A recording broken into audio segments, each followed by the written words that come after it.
সম্পূর্ণ নবাব উসুল করিয়া পরিশোধ করিয়া উপস্থিত সাক্ষীগণের সম্মুখে আমার ওকালতিতে আপনাকে সমান্ত হক আপনাকে বিবাহের প্রস্তাব দেওয়া হবে। হইল। আপনি বলেন আলহামদুলিল্লাহ কবুল। বলো রাজি থাকতে বলবো আর কি।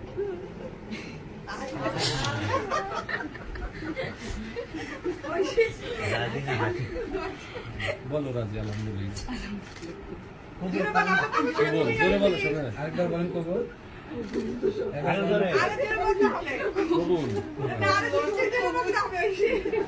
শুনছি সবাই আমরা আলহামদুলিল্লাহ কবুল করিলাম। আলহামদুলিল্লাহ কবুল করিলাম। আলহামদুলিল্লাহ আমরা সবাই শুনছি, সবাই বললে আলহামদুলিল্লাহ। আলহামদুলিল্লাহ। আলহামদুলিল্লাহ।